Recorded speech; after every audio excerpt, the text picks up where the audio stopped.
to the lecture on forms. So let's create the forms, and I believe you have done the music download exercise as well. Let's create the forms. Some say working with forms, and I'm going to create two files here. I'm going to say get form.html. Okay, we'll understand how form works, and then we'll look at form elements. Okay, so let's open that code. Let's open our boilerplate as well.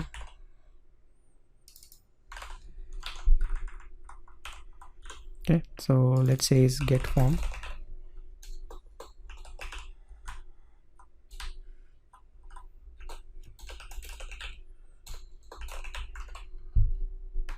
Okay, forms, as if you know, forms is basically like a contact form, sign up for, register form, login form. You have these elements like text boxes, check boxes, radio buttons, submit buttons, and all those things you can create in HTML using something called as forms. Okay, and that's what we're going to create in this exercise. So we'll say simple form with get action. I'm going to see what is the action means. Okay, and how do you create a form? There's a tag called form. Okay, and using this form tag, you have to define all your elements inside the forms. Always remember, don't define form elements outside the form tag. Always define the form elements inside the form tag. Okay, how you define HTML inside the HTML?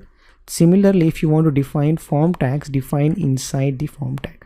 Okay, that is your first rule.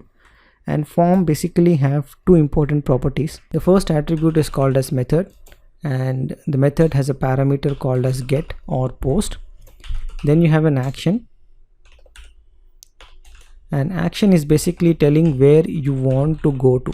When someone submit this form, where you want to go this file to, right? That's coming up from the action. So we'll create result.html, and then we will, when someone click the button, we will go to that page. That how to and where to go to that page is defined by this action, and going from one page to another is taken care by the form. Let's understand what is this method get means. Okay, before that we'll write some fields. We'll write a submit button, reset button, and then we will try to see what is the method called as get. Okay, so how to define a text box and a label. For label, you have label,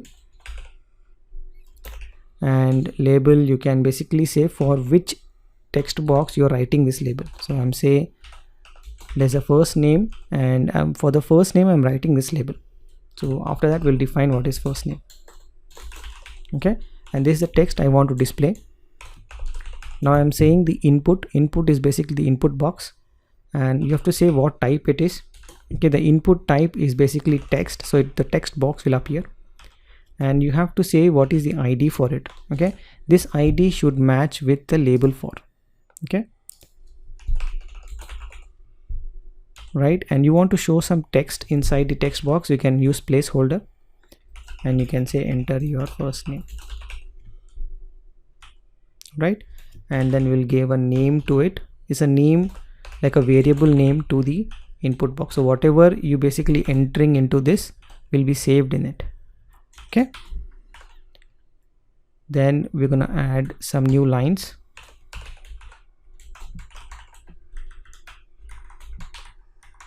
Then we're gonna say last name.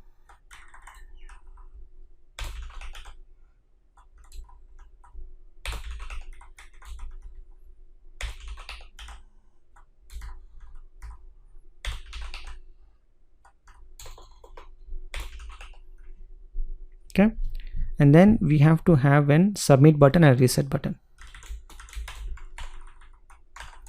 Okay, how are we going to write the submit button? Again, you can use the input, and this time instead of saying text, you can say it is a submit button. Okay, and then you can also have the reset button. Okay, and instead of showing reset, you can say the text on the button as saying that clear form. All right, so let's look at how this form looks like. Okay, so you have a beautiful form here. So we haven't changed the type. Okay, so type is double equal to. All right, so you have your first name, then you have the placeholder of first name, last name, label. then the text box of with the placeholder enter your last name, then you have submit and clear form. Okay, so once we enter this data, we want to click on submit. So when you submit, it will go to this page, results.html page. Okay, so I'm going to copy paste that file. So this is the results file. Nothing fancy in that file, is just will have thanks for submitting the details and we'll get back to you soon. Okay, the most important thing that you have to understand is what is this method get says. Okay, why is you are saying a method as a get? There are two types of form actions, get and post. So get is basically when you submit a result, let's say first and last. So when you click submit, right, you went to the results page, right, but you can see the data now, right? These are the variable names that we have given assigned to the input tags, and you can see the data here. This is called as get. When you say get, the form fields are attached in the URL. Okay, and we can even do post. There's one more type. I will simply do it post.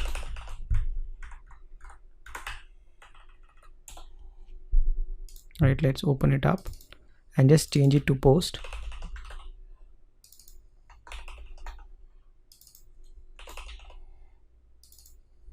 Okay, rest all remains the same. I'm just changing the method so that when the data is posted, it is posted not in the URL.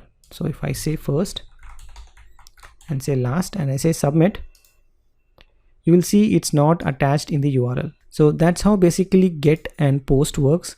So for the get, when you enter the data and submit, it basically goes into the URL.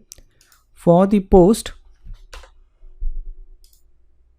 let's go back to our post file, right? So for the post, you can watch this in the inspect mode. Okay, you go to network. So let's click submit. So once you submit, you will not able to see the data, but if you go to network tab and then when you click open this file, you're able to see that in the form data here. Let's open that up. Okay, if you open up the form data, right, you should able to see the first name and the last name. So it is sending in the header as the post, but when you use get, basically it is sending as the URL. Okay, so when it is post, it is sending in the header. When it is get, it is sending in the URL. So that's basically the method called as method post and method get. Okay, if you want to send simple text that you want to send over to another page, you can use get. But if you say sending sensitive data like user ID and password or credit card numbers, you typically use post. All right. So where you want to send the result to is done by the action attribute. Okay. So let's quickly look at the form elements now. Okay. So I've copy pasted this form file. So let's open this up and let's do a review of what are the form fields available. Okay, so everything you define should be defined under a form field. All right, and then there's something called as field set where you can group the fields. Okay, if you want to see the output of this, okay, this output is called as form field set. Right, you see the line here is basically grouping of the fields. Okay, and you want to define, let's do a comparison with your code and the output. You want to define a legend, right? For the field set, you will get a legend where you can add some text over here. Okay, and then you have the label, and for which label you want to have this an input type is text. You will see the text box. If you say type as email, you will see for the email. You can say password, you can say number. So this only accept numbers. You cannot enter anything. You can just add numbers to it. Then you have telephone, type telephone, same input, type telephone, then type URL and type search. Okay, so you have different formats of text box that you can create. Okay, you can create options using the select. Select basically have option groups. You can create groups in it, option group 1 and option group 2, and inside each option group you can create the options, and whatever label that you give will be visible in the option. Next one is basically the radio button. So if you want to create a radio buttons, you can use the input type and type as radio. Okay, so when you say type as radio, it becomes the radio button. And only thing that you have to remember in radio button is basically the name. You have to give the same name, then that becomes into one group. Okay, And how do you add the checkboxes? Again, the type is checkbox. So once you say input and type is checkboxes, the checkboxes will appear. And then you have text area element. If you want to write a long text like this, type text in a number of rows, then basically you can use text area for it. Okay, text area, you can mention how many rows and how many columns. The columns are the width, the rows is the height. Okay, then you have the submit button, and here you have a student information form. So let's quickly review that. For name, you can use type as text and input. Again, for age, you can say input as number, and you can accept the email, telephone number. Then you have is select, that's basically the options, and you can add the primary and secondary as your option groups, and then you can have options inside the option groups. Then you can have the radio buttons, then you can have the checkboxes. Okay, and then you have your comments, which is multi-line, that is text area. And then you have your send and clear button. Clear button is when you type something you want to clear, it's automatically clear, right?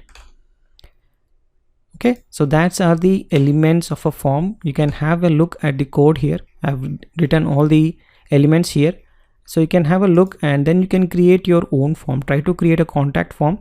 That's your next exercise, and try to use some of the elements here and create your own form as well. Okay, you can create a survey form, you can create maybe a employee form, whatever form that you think, maybe a sign up form, login form, but try to use these elements and try to embed them inside a form. Try to create a field set, legend, and put a label and different types of inputs that's available for you. And also you have learned how to do get and post. So try to see whether you can add some attributes to the form like action and methods, and try to navigate from this page to the results page. Alright, so that's all about form elements, and I'll see you in the next one.